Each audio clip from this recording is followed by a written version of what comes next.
पहला प्रोजेक्ट है जो अगर आप देखें कर्नाटका और आंध्रा को जोड़ने वाली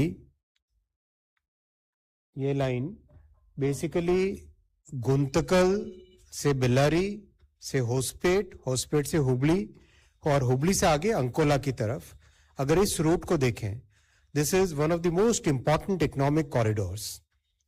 there are steel plants, there are power plants, there are cement plants. एक मेजर इकोनॉमिक एक्टिविटी इस एरिया में होती है. That's why if you recall कुछ ही महीनों पहले एक कैबिनेट का अप्रूवल हुआ था from Bellary to Hospet, 3rd and 4th line. आज अप्रूवल हुआ है गुंतकल से Bellary 3rd and 4th line, और उसके आगे फिर होसपेट से Hubli 3rd and 4th line का ऑलरेडी डीपीआर अंडर प्रिपरेशन है. यानी गुंतकल से लेके all the way to Hubli and beyond that Hubli से अंकोला की न्यू लाइन, ये करने से नॉर्थ कर्नाटका का एक कंप्लीट इकोनॉमिक कॉरिडोर बनता है.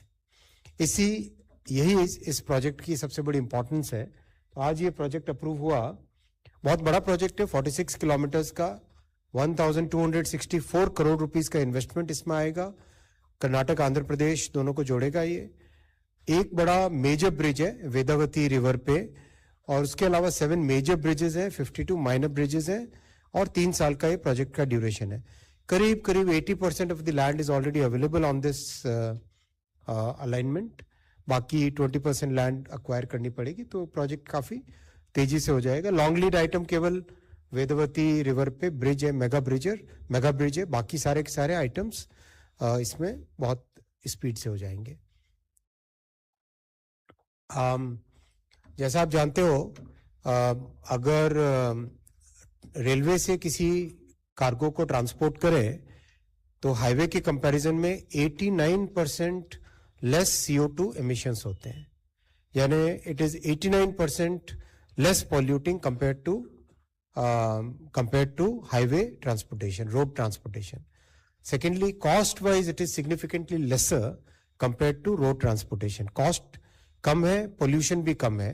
दैट्स वाई दुनिया में बहुत सारे देशों ने रेलवे को प्रायोरिटी दी है, और माननीय प्रधानमंत्री श्री नरेंद्र मोदी जी ने 2014 में जिम्मेदारी लेने के बाद से कंप्लीट रेलवे सेक्टर को ओवरहॉल करने का, ट्रांसफॉर्म करने का लगातार प्रयास चल रहा है. जैसा कि आप जानते हैं, रेलवे इज नाउ 99.6% इलेक्ट्रीफाइड, और वर्ल्ड का largest electrified railway network Bharat बन गया है. और परसेंटेज टर्म्स में देखो तो स्विट्जरलैंड के बाद में सेकंड नंबर पे है.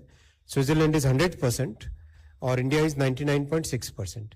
हालांकि स्विट्जरलैंड का railway network is just about 5000 kilometres, 5000 kilometre उनका रेलवे नेटवर्क है, और भारत का 1,35,000 किलोमीटर का ट्रैक किलोमीटर्स का रेलवे नेटवर्क है.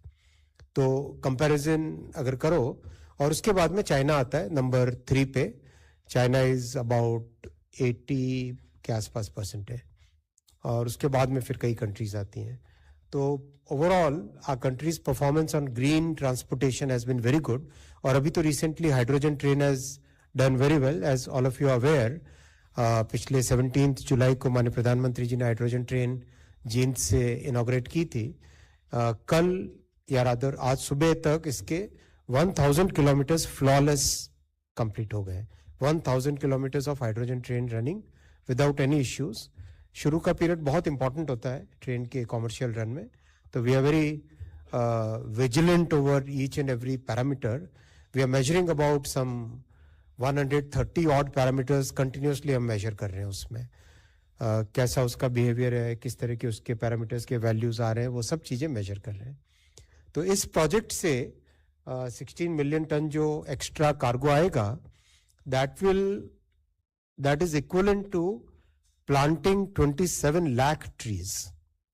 यानी 27 लाख ट्रीज अगर हम लगाते, उससे जितना कार्बन डाइऑक्साइड सिक्वेस्टर होता, कम होता, एटमॉस्फेयर से एब्जॉर्ब होता, उतना इस रेलवे लाइन के बनाने से कार्बन डाइऑक्साइड ट्रांसपोर्टेशन सेक्टर से कम होगा.